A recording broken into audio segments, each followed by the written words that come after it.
Nah, kemudian pemirsa, untuk membahas lebih lanjut, kita akan berbincang langsung nih dengan Koordinator Awas Kekerasan Berbasis Gender Online atau KBGO, Wida Aryoka, yang sudah terhubung dengan kami melalui sambungan Zoom. Selamat siang, Mbak Wida. Halo, selamat siang. Mbak Wida, bagaimana sih melihat kasus yang viral ini, Mbak, kalau dari perspektif Mbak Wida?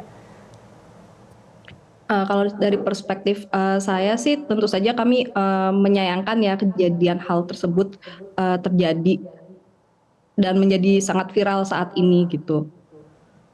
Apalagi kemudian ketika melihat kronologinya, ternyata si pelaku yang kita anggap pelaku itu kemudian ternyata juga mengalami ancaman penyebaran konten intim non konsensual yang dia kirimkan ke si pelaku berlapis-lapis jadinya pelakunya ya, seperti itu. Oke, nah Mbak Wida, ini kan pihak kepolisian menetapkan sang ibu jadi tersangka ya. Tepat nggak sebenarnya langkah polisi ini?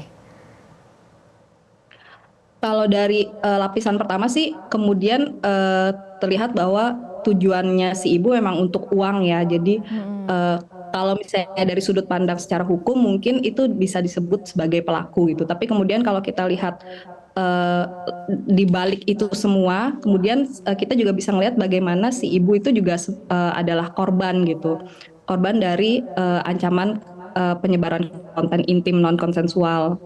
Seperti itu. Jadi sebenarnya kalau misalnya kita telusuri sih pelakunya sebenarnya yang itu, yang lebih parah itu yang dibalik si ibu ini gitu, karena kita nggak pernah tahu siapakah dia, apakah benar namanya adalah yang berkenalan di Facebook itu, atau mungkin ada sindikat di balik semua itu dan si ibu adalah orang yang ditarget oleh mereka. Sebenarnya itu sih yang lebih penting untuk dicari tahu lebih lanjut. Oke, tapi kalau menurut Mbak Wida jadi tepat apa tidak nih Mbak kalau ibunya jadi tersangka?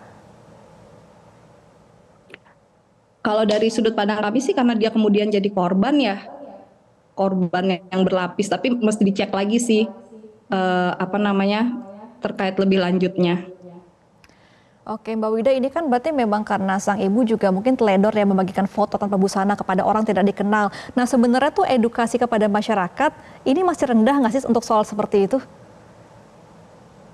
Ya, tentu saja karena kemudian kadang kita lupa ya bahwa kemudian data digital itu ketika kita upload itu ternyata nggak berhenti di sana gitu.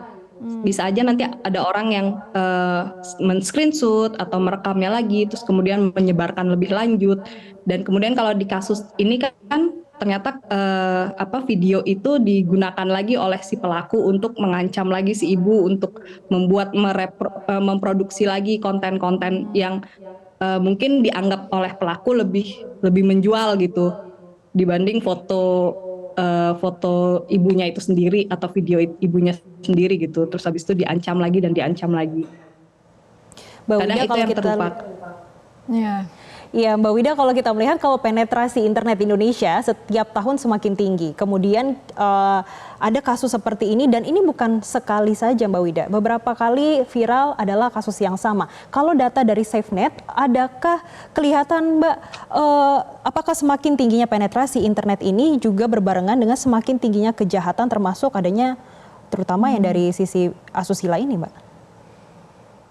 Kalau dari data SafeNet sih untuk kejadian kekerasan berbasis gender online itu meningkat setiap tahunnya. Tapi kami menyadari juga bahwa selain jumlah pengguna yang semakin bertambah, juga kami berpikir bahwa KBGO itu kan sebenarnya seperti fenomena gunung es ya. Jadi mungkin selain yang mengadu ke SafeNet itu lebih banyak lagi kejadiannya. Cuma mereka tidak tahu harus kemana mengadunya. Seperti kasusnya ibu yang menjadi pelaku ini kan juga dia nggak tahu ketika dia diancam dia harus mengadu kemana dan sebagainya seperti itu. Akhirnya kemudian dia malah jadi pelaku gitu kan. Seperti itu. Nah, kalau dari data SafeNet sih yang tahun lalu aja itu ada 1052 aduan terkait kekerasan berbasis gender online dan setengahnya itu adalah ancaman penyebaran konten intim tanpa izin.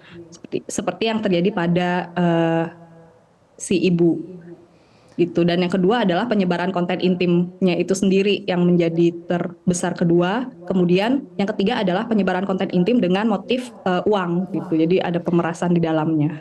Baik, berarti memang yang dibutuhkan untuk saat ini tuh edukasi kepada masyarakat ya Mbak Wida, bagaimana orang-orang ini harus lebih aware untuk tidak membagikan data-data pribadi begitu ya kepada orang lain, dan juga memang jika sudah terlanjur diharapkan langsung melapor ya dan tidak melakukan tindakan-tindakan tidak bertanggung jawab seperti sang ibu ini. Terima kasih Mbak Wida Aryoka selaku Koordinator Awas KBGO sudah bergabung bersama kami. Selamat kembali beraktivitas Mbak Wida. Jelajahi cara baru mendapatkan informasi. Download Metro TV Extend sekarang.